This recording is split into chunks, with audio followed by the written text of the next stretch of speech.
Hi everyone, Tina here, and thanks for dropping by. Today I'm going to be doing a video using the Fawn Quinn's ABC stamp set. So here I have my card base, which is 5.5 by 8.25 and scored at 4.25. And the white piece of paper measures 3 3/4 by 5. And then this is just a scrap piece of paper I had that was stamped in Tide Pooled ink with the Hero Arts tweed background, and that is 4.25 by 5.5. It will fit in the entire front of the card base. So let's get started. I thought I was going to use these, well, not thought, I am. I'm going to use these Hero Fawn die cuts that match the Quinn's ABC stamp set. And here I am just breaking apart the letters because they were still attached. Haven't used them yet. First time using them, so exciting. But you can use just wire cutters if you wanted to, but it's just as easy for me to just break them apart with my nice strong hands. So here I am taking my letters, and I'm going to be using the Bundle of Joy Dots and Stripes paper by Echo Park. It was just a really nice pattern paper. I thought it worked well because I already had a tone-on-tone background, so I was going to go for a tone-on-tone letters as well, and I wanted there to be a bit of a pattern, so I found this one. Can't know if you guys can see it, but it's polka dots. It's really cute. So I'm just taking my letters and I'm just gonna stick them right on my pattern paper with some post-it tape. This post-it tape I found at Walmart. This is what it looks like.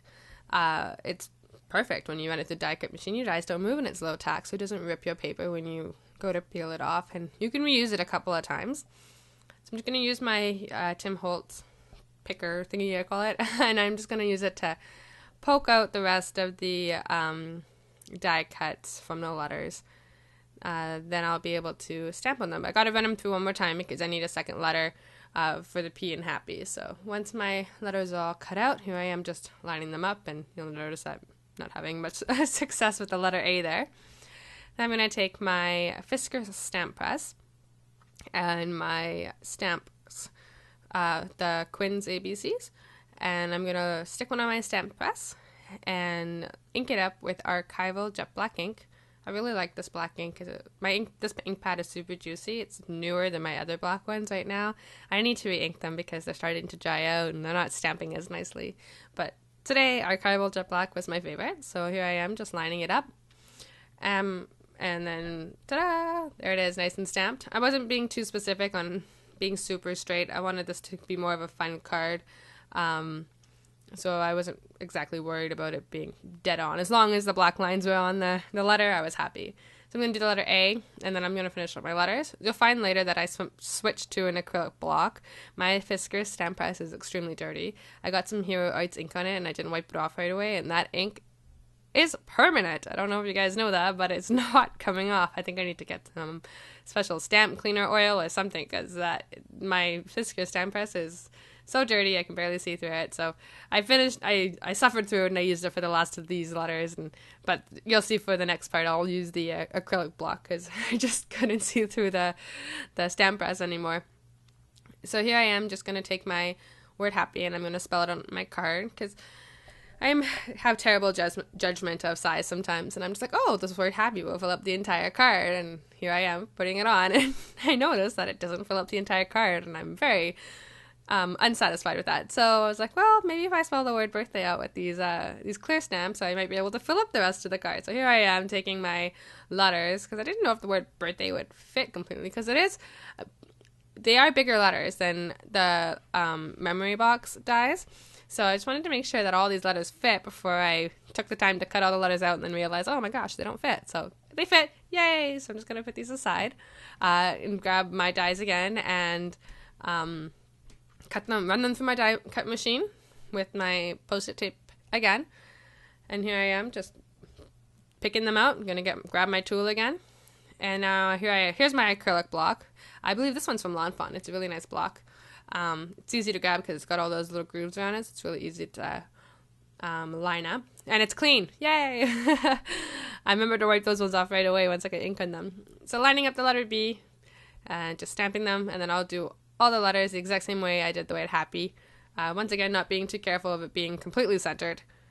Thanks, Fawn Stamps. That was awesome. Super easy. I have the word happy birthday all cut and stamped out. So now I like to place all my letters out to see where I want them. I wasn't being too straight with my letters. Like I said, I wanted more of a free look, more of the handmade look, I guess. Like everyone says, embrace your imperfections, right? Well, I deliberately made the imperfections so that it looked more handmade to me.